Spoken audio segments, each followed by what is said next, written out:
Hey guys, now we'll talk about the top 5 absolute worst Space Marine units that are currently available to be used in your rosters, what makes them so bad, and how they could be made better. And if you have any of these in your rosters, well, my condolences to you, and let's dive right in. First one in this sad list is the good old Razorback. The main problem with the Razorback is the lack of units that we can actually carry in them, because the vehicle itself is not terrible. Like, it's 95 points, you're paying for 10 wounds, a toughness 9 with a single last cannon shot, but it obviously is too much in points for something that only is one single last cannon shot and nothing else.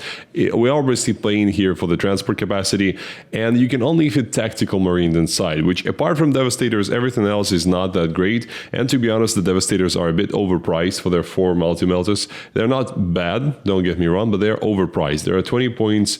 The Eradicator squad is 20 points cheaper than a 5-man Devastator squad. Obviously, the Eradicators only have 4 shots instead of 8 shots with the multi-melters, but the Eradicators have full rerolls to hit, wound, and damage with those shots, which, well, to be honest, if you ask me what I would choose the one that has full rerolls for everything. You can also get full rerolls to wound for the Devastators by shooting the Razorback into the target that the Devastators will now be targeting on the turn that they disembark, so it only works the first time around. You cannot hop back into the Razorback unless you reactive move into the Razorback in your opponent's turn and then disembark again. They, even with the last cannon shot, with full rerolls to wound on the Razorback because it's twin linked, and full rerolls to wound on the multi-melters from the Devastators, they are still going to be short of killing a toughness 10 3+ save tank in cover with the whole package, which is over 200 points. But my main problem with that is not the lack of a single option that is like barely okay, to be honest. It's the lack of other options. We don't have anything else. If you don't own Devastators but you own a Razorback, there's just nothing you would want to use it for, and that's not great. That's what makes it one of the worst Space Marine units, in my opinion. The lack of utility for people who actually own the thing. Easiest fix here would be to allow us to use it for non-firstborn Marines. So allow us to put Hellblasters inside. You can make it more expensive, or you can change the ability so that the Hellblasters, oh my god, don't get the full rerolls to wound, which, to be honest, would be good, but it's not gonna be game breaking. We could run a 6-man squad of Bladeguard inside, or a 5-man squad of Inner Circle Companions. You could make, again, the Razorback more expensive to bridge the gap between it and the Impulsor, but that would make it more versatile. And then the Impulsor would be more of an assault transport that we would like to use for advancing the transport and then disembarking, and the Razorback is more of a fire support thing. Because for now, this feels a bit too artificial, this limitation that we cannot use it for anything apart from Firstborn, and GW obviously knows that there are only a couple of Firstborn options we have left. Even the Stern Guard are not Firstborn anymore, so we only literally have a couple of squads that we can use with the Razorback, and that's just not great. And I think they're trying to make us not use it or not buy it anymore, because they're trying to shift away from all the old things so that they can sell us the kits again, and I don't like that. I like the fact that 40k is a very long-term investment, and it should stay this way, because it's one of the few things that justify paying so much for the hobby, in my opinion. As always, I want to remind you about my Patreon 40k coaching service. If you're looking for help building your competitive rosters, preparing you for tournaments, or have any questions about your collection in general, check out the links for my Patreon in the description. Thank you. Next is the Desolation Squad, one of the newer models, newer kits that have been released, and they cost 200 points for 5 Marines, and that is just atrocious. That's 40 points per model. Main problem with them is exactly this, their cost compared to their output, because they would do about 5.6 wounds to a toughness 10 to 3+ save tank in cover, and that's with Oath of Moment, so full rerolls to hit and also +1 to wound from that Oath of Moment, because we're imagining that you're using one of the Codex detachments, the Codex compliant ones. That's for a cost of full 6-man squad of Eradicators that, by the way, has 18 wounds at toughness 6 and not 10 wounds at toughness 4, and has full rerolls to hit, wound, and damage inbuilt. Obviously, the range on the rockets is better. Also, the rockets are strength 10, not strength 9, so they are a bit less susceptible to the high toughness wounding problem, but still, especially considering now that we have the +1 to wound from Oath available, at least for some chapters, in most of the chapters, you could say, cost here is just there's no reason for them to be this expensive. They are obviously paying for the sins of the previous edition performance, where they were absolutely overpowered. And as soon as the GW noticed that, or to be honest, maybe they have sold enough of them from the box sets that people have just went mad for, they absolutely trashed the rules. And I also don't really believe that people bought these because of how they love the idea or the models, because to be honest, Desolation Squad is one of the weirder kits out there. I'll say it like this. I personally have now a 5-man squad being built for the channel's collection, and we are converting them so that the rockets are on their backpacks, which looks much, much better. And I've seen that on YouTube. Other people do that. So if you are on the market for whatever reason for Desolation Squad, I highly recommend to go and look for conversion options, because I don't know how about you, but I don't really like the idea of them holding the huge rocket launcher thing in their hands. It just doesn't look that great. They need to come down on points at least a bit, so not too much probably, because we don't want to come back to the old thing where they were absolutely everywhere. But to be honest, now that they are max size squad of 5, they could not become such a big problem. Obviously, if they were like 100 points for a squad of 5, that would be just terrible, bad, but maybe like 180 points, maybe 170 would be an okay price for these guys, considering the output they could be providing, which is not bad. But as you can see, you need 3 squads of 5 of these to reliably down tank that is in cover, like reliably. If you are looking at doing the same to a 2+ save tank, 3 squads will probably not be enough. And that is with the Sergeant taking the Super Crack missile as well. So not the Vanguard launcher, which is the more anti-infantry one that shoots out of line of sight.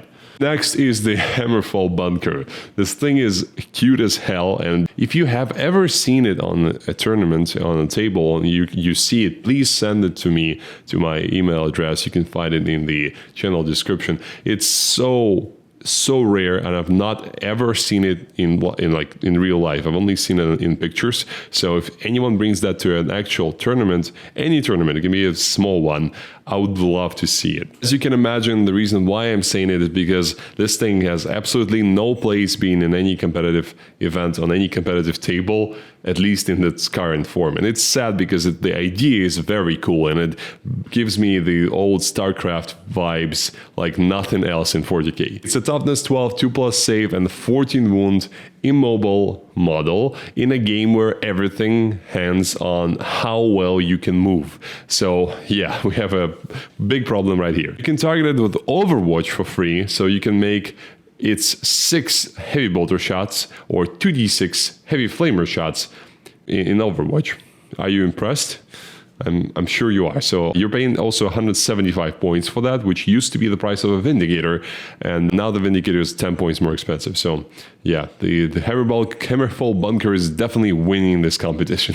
So it has 2 shots of the strength 10 AP 2 damage d6 +1 from its Super Crack rockets, which is I think the same profile as the Ballistic Dreadnought has. No, it's the Ballistic Dreadnought is d6 damage. This one's d6 +1. But the problem with this one is the uncertainty of you ever seeing anything in terms of line of sight, because obviously this is a fortification, so it cannot move, and where you have put it, that's where it's going to stay until the end of the game. It has as a fortification special rules about like units being able to fall back from it without needing to roll desperate escape tests, and things like units being able to be shot when they're in combat with this thing. So a few special rules, but nothing that really helps it stand out. And also it has OC 0, so if you're thinking about putting it on your home objective and just like occupying it until something takes it away from you, well, you cannot do that because there's no point in doing that. I don't understand why GW isn't even trying to make it at least playable, like barely playable, but playable. There are so many different things, I think cool ideas that you could just throw around about making this something that, okay, it's maybe not the optimal thing you can take in the Space Marine list, but something that you might want to take in the Space Marine list. I would start by at least making it viable as an option to put on a home objective, even if it's going to be expensive, but it's going to be something expensive that sits behind a ruin somewhere and doesn't do much, but at least give it an option to hold that home objective. I just don't understand why it doesn't have OC, because Like, you can imagine that there is a guy inside that's manning that thing, or at least an AI or machine spirit, I should say. No to AI in 40K. So even something small like that, and also making it a bit cheaper, could push a few people to at least try to run it. So it doesn't have to be that bad. That's my idea. This is the normal baby Dread, the poor baby Dread from the 40K editions of old. I have so many of these guys in my collection. I love them. I absolutely adore the shape of them, and I played them so much competitively in 9th edition that it's just so sad to see them being so awful now. The Venerable Dread in 9th edition was amazing. It was toughness 7, I think. Back in 9th edition was normal toughness for all the vehicles, but it was -1 damage, and I think it had 2+ save. I'm not sure about that. Probably did. In any case, it definitely did have 6+ film pain and -1 damage, and there was a pretty good profile to be able to withstand the shooting and melee, and it also fought reasonably well. It does fight pretty much the same now, but it's not hitting on 2+, which makes a big difference when you only have 5 attacks. And it used to shoot better as well, because now you only have 1 last cannon shot. It used to be 2 shots, and the last cannon probably was a bit more impactful, depending on how you look at it. The multi-melt was definitely more impactful because it was cheaper and also could wound vehicles normally on 3s, not on 4s and 5s like it does now. The model now is just bland and mundane. There's no reason to run it. You pay 135 points for that 1 less cannon shots and 5 Dreadnought attacks, which the Dreadnought attacks I have nothing against. It's just you're not going to get to use those attacks with your 6-inch move. And you also get a reroll 1s to hit aura from the 4 infantry within 6 inches of this guy. Again, just try to imagine a scenario where you're going to use it. I'll wait. There's no scenario like that. I don't see it, at least, because usually the infantry squads, they either like disembark somewhere in the mid-board and they shoot, and usually if it's something like an eradicator squad, they'll already have rerolls inbuilt. If it's something like, I don't know, Stern Guard, you're gonna put the Oath of Moments on the target, and that's gonna be better than reroll 1s to hit. So reroll 1s to hit order is great for things like a Captain in 9th edition, where you could just run it fast into the middle of the board and it was targetable, where this Dreadnought, it's not going to really do much. If it was reroll 1s to hit for everything, it could give the rerolls to, I don't know, Dreadnoughts, other Dreadnoughts, tanks, vehicles. That would be at least playable, and it could be used to make your Dreadnought blob at least have reroll 1s to hit always. That could even be strong for some scenarios, depending on the price. But for infantry, I don't think it's really worth it. It seems that the model has been forgotten entirely, considering that it also is not being adjusted in price from one miniature field menu to the next. Correct me if I'm wrong, but I did not see the Dreadnought either rising or being lowered, which is probably the correct thing, in price in the last data slates. I think they've just completely decided to forget about its existence and wait until 11th edition, where they could just calmly remove it back into the legends and forget about it forever, which again is very sad, because I think 40K needs the category of a small Dreadnought form factor. It doesn't look weird to me, at least, and the normal Dreadnoughts that we have now, the Ballistus, the Brutalis, the Redemptor, they are cool, they're good, they're big, but I think a smaller Dreadnought, but still bigger than a Terminator, would look okay on the battlefields of 40K. So I think they need to give the Dreadnought a better rule than the real ones to hit, and that's probably the best thing they could give it. Also, if they were to make it, which to be honest, it's not going to happen, I don't think so. If we were to make it back into the Venerable Dreadnought, where we would get Film of Pain 6+, and the 2+ to hit, also could make it a bit of a better choice. And with these 2 extra additions, I think we could see these Dreadnoughts back on the tables. At least I would try to run them, because I like the idea of a small vehicle like that doing things for me. That's why I like Hive Tyrant model for Tyranids, for example. It's a similar shape. It's also a 60mm base, a bit taller, but still this kind of idea, that thing that buffs the army, can do melee and can do shooting as well. And lastly, the tactical squad, as I like to call them, the short kings of 40K, or the squad that is all about the size isn't everything. Jokes aside, they are a fixed size 10-man unit that costs 140 points or 70 points for 5, which probably that's the only good part about them, which is the price per model. So they cost the same point per model as scouts, but they are 3+ save instead of the 4+ save on the scouts. To be honest, the scouts are just way more useful and have way more utility because they can jump around the board, have infiltrate, have scout as well, where the tactical marines, they can split into 2 squads because that's the only thing that justifies their fixed unit size of 10 is the fact that they have the combat squads rule, allowing them to become 2 units of 5. I don't really understand that because if I want to have a 5-man squad, I can just buy a 5-man squad. I don't need to buy a 10-man and split it in 2.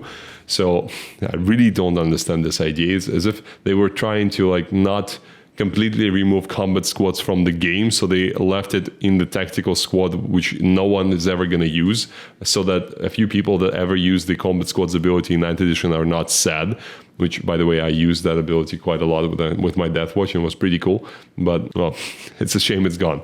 And they can take the tactical marines, they can take 1 special gun, 1 heavy gun, and 2 like special or melee things for the sergeant. So not a lot, to be honest. It could have been like 2 special guns for 10, 2 heavy guns for 10. That would make more sense at least.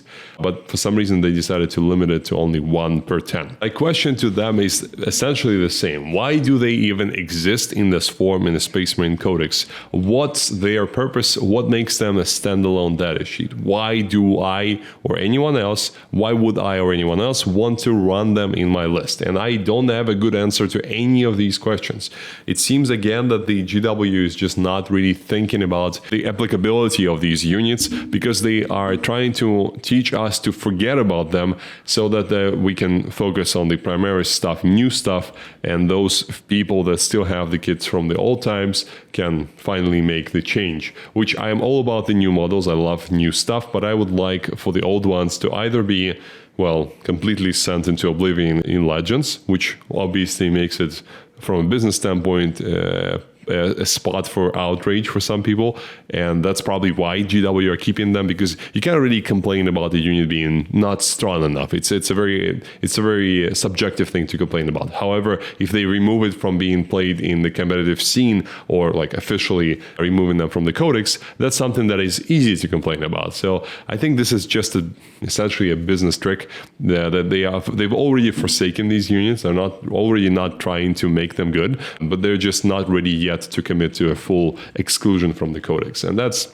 sad, because I would love to see the tactical marines being an option, because I have a few of my own and it would be cool to use them. And I know a lot of you guys have big collections of these from older editions, edition 5, 6, etc.